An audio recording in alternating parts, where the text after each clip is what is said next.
first overall pick in the NFL draft, the Carolina Panthers select. They will select CJ Stroud, but I would select Anthony Richardson. If I'm the Carolina Panthers, the reason I say this is Anthony Richardson easily has the most upside in the draft. He's a player where you're going to have to develop him, but Josh Allen was a project. He's someone where Frank Reich wanted him in the draft, and then the front office wanted CJ Stroud, and then they kind of had a little bit of friction there when he early on when he started. So I think they should take Richardson because I do think he's the most talented quarterback in the draft. But I do think that Bryce Young is a little bit of smoke and mirrors to throw some teams off, and it's going to leave the Texans at number 2 with a tough decision. But ultimately, I think CJ Stroud still goes number 2. You think number 1, you mean? The Number Panthers? 1, yeah. So you have CJ Stroud of the Panthers. I agree with you. I've heard a lot of things about Bryce Young going to the Panthers. It seems like CJ Stroud and the Panthers make a lot more sense for each other. Seems the most NFL ready. So I like that pick. Number 2, and I'm notoriously knowing for what's good for the Texans. The Texans whisperer. I predicted them not getting the first overall pick. I made them been very high on their off season. And there's been a lot of rumors, a lot of speculation, a lot of sources of mine have told me what the Texans might do with that second overall pick. Yeah. I'm told that they're not very interested in the quarterbacks in this draft. They're not. They're not interested in Bryce Young. They're not interested in Anthony Richardson. They're not interested in CJ Stroud. Okay. So with the second overall pick, the Houston Texans will select Will Anderson out of Alabama, edge rusher. Hear me out on this. Okay. D'Amico Ryans, what kind of coach is he? Defensive head coach. What does he want to do? He wants to build a great defense. And he wants to also get the best player available. Texans also have the 12th overall pick, so we don't know how the ping pongs fall, but maybe one of these quarterbacks does fall to 12. But I think what they're planning to do, even if they get a good quarterback, they're still not ready yet. They don't have a great offensive line. They don't have great weapons. They don't have a great defense. Their defense last year had flashes of greatness, but overall, I think what D'Amico Ryans' plans are, he has a 6-year contract with the Texans, so he knows he's not going anywhere. And then you might say, like, okay, well, Lovie Smith, David Culley, they've had 4 head coaches of the last 3 years. That's the same reason why they can't fire D'Amico Ryans after his first year, no matter how bad they are. So he knows he has job security. He's like, okay, here's what I'm going to do. I'm going to build around our eventual quarterback before I go out and get my quarterback. So let me get my weapons right. Let me get my offensive line right. Let me get my defense right.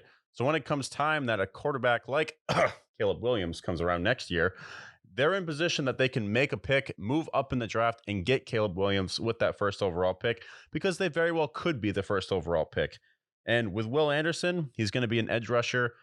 They project him to be one of the best edge rushers in this draft. He's actually the top rated one outside of him and Jalen Carter. So I think with the Texans, if I'm them, I would skip on the quarterback this year, maybe draft around him, and next year go after Caleb Williams and in a much more loaded quarterback draft. So they're going to go Will Anderson. Yeah, that is a spicy pick that not a lot of other people will agree with, but I agree with it because, well, you do need a quarterback now, but D'Amico Ryans should have the patience to recognize that this team has a lot more holes, so I do like that, and then we'll be able to still trade up, make sure we get Caleb Williams or get that generational talent because this year smells like a lot of busts at quarterbacks, and I honestly think this is very similar to that Lamar Jackson draft with Sam Darnold and Josh Rosen. So this will be a very interesting draft, but at pick 3, I think we both have the Indianapolis Colts trading up. And then they're going to get Anthony Richardson, like Shane Steichen. Came from the Philadelphia Eagles. Jalen Hurts was a project. They had to work with him over the years to fix his mechanics. Originally, people were asking him when he came into the league, like, hey, have you considered maybe being a skill player, going to wide receiver, running back, going into maybe a Taysom Hill sort of role? He said, no, I'm here to play quarterback. I don't want to be arrogant, but respectfully, that's the position I'm here to play. He was able to work with Nick Sirianni to help develop Jalen Hurts, and now he's going to have someone more talented than Jalen Hurts, more athletic, stronger arm, and he has the offensive line already around him, and then he just needs to go out there and make that splash, which a wide receiver could come available either next year or this year if someone's unhappy that they'd be able to trade for. So I think Anthony Richardson, unfortunately, goes to the Indianapolis Colts. I agree that there's going to be a trade at 3. Okay. However, the Colts are not going to be the team to make that trade. The Colts aren't. Okay. But you're in the right division. I'm in the I right think division. the Tennessee Titans, Okay. they see the Colts at number 4. They say, you know what, Colts? I don't think so. They're going to move up with the Cardinals. They'll give them next year's first round pick.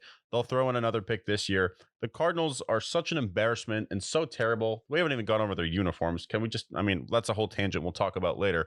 But I think they trade up with the Cardinals. They go out, and I don't think they take Anthony Richardson because I feel like a lot of people, for a team like the Titans where they need to find that replacement right away, and Ryan Tannehill is most likely gone, they need a player that can step in right away. I think they're going to take Bryce Young with that 3rd overall pick. They take Bryce Young. He seems, in many scouts' minds, to be another player that's ready. Yeah. I personally think he's going to be a little too small for the NFL. We've seen issues with Kyler, who also has height disadvantages. Not that we can't have a short player. I mean, Drew Brees is a prime example. Russell Wilson is. But that being said, I think the Titans are going to move up to 3, take Bryce Young. He can step in right away, play with their receivers that exist that play football. And they also leapfrog the Colts, who would have eventually taken that, would have taken Bryce Young. So I have the Titans taking Bryce Young at 3. Bryce Young at 3. Wow. There's going to be a lot of quarterbacks taken off the board right away. Okay. Which would bring us to you're up at number 4. I had the Colts swapping with the Cardinals, putting them back at number 4. So you would have the Titans at number, or you would still have the Cardinals. The Cardinals are going to move to the 11th pick in my draft. To the 11th pick? Okay. So then with the 4th pick, in my mind, the Colts are pissed because they wanted to take Bryce Young, but of course their division foe did not take who I thought they would. So they decided to take the next available quarterback in their mind. And that's a player who I've seen them in this uniform since the beginning of this draft process. They're going to take Will Levis. They're going to take Will Levis at 4. No. There's just certain things that when you see it in your mind, you're like, yes, that makes sense. And for me, seeing Will Levis in a Colts uniform, I'm like, yes, he is going to be a Colt because I don't know anywhere else where he should be. I think I take Will Levis at 4. Who do you take it for?